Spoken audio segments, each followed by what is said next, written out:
Here's a skill I want you to cultivate. This is powerful.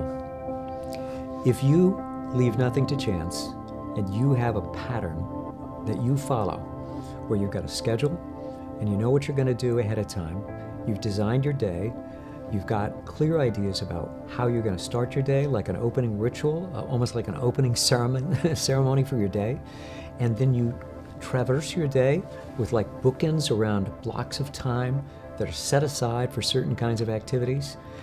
This makes sure you get from one station in your life to another. Very early in my career, when my book first came out, I got invited to Peter Max's studio in New York, and I watched Peter Max work some, but I was just in the environment, and they were interested in possibly my doing some coaching and so on. And they wanted to pay me in Peter Max paintings, and it was a little complicated. But while I was there that day, what I watched was a man who had learned great economy. Whether you like his art or not is not even the issue.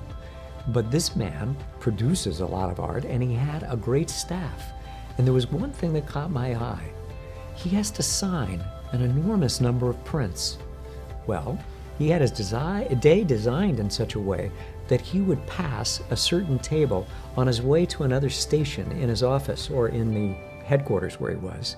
And as he passed by, already laid out for him would be exactly the number of prints that this table could hold. And it was like a table obviously designed to hold X number of prints. And then he would go around and he would sign each print. And I think some of them were shifted the other way so he could just walk by the other and sign at the bottom again. What was amazing about it was he never sat around doing 10,000 prints that he had to sign. He did them in like a minute, 2 minutes. I mean, it wasn't a long time. Whatever it was just while on the way to something else. But in a day, by knowing what he was doing and having a method instead of madness, he was able to accomplish a lot of things. And that was a job nobody else could do. It's his signature. He could pass along many things to this huge team, but that's not one. And so he did it in that particular way. But this guy was on the lookout for opportunities. He was on the lookout for things that came by chance also, things that came his way.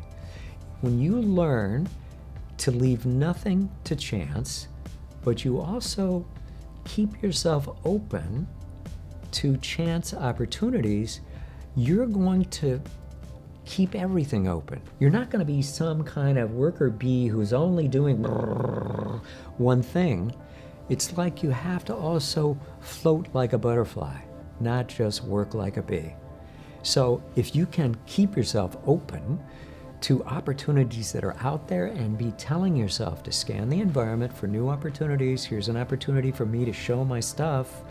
Here's an opportunity for me to make a new business contact. Oh, I never thought about speaking to that group. That kind of thing feeds your being somebody who keeps your eyes open, and you need to do that.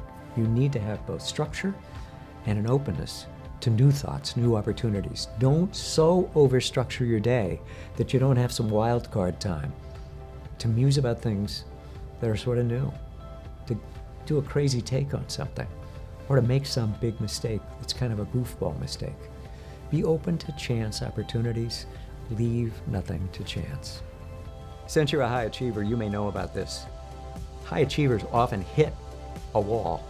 They're going along, they're having one success after another, and then suddenly something happens and they grind to a halt.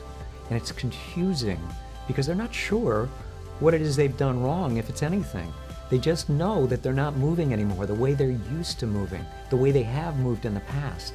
If you've run into like what seems like a ceiling over you, and you're kind of in a fog and you're mystified as to what's getting in your way, you can even kind of slide into a swirl of doubts and wonder if you've ever really achieved anything significant at all, and whether any of your amazing achievements that you've done were anything but kind of fronting or a little bit of a fraud.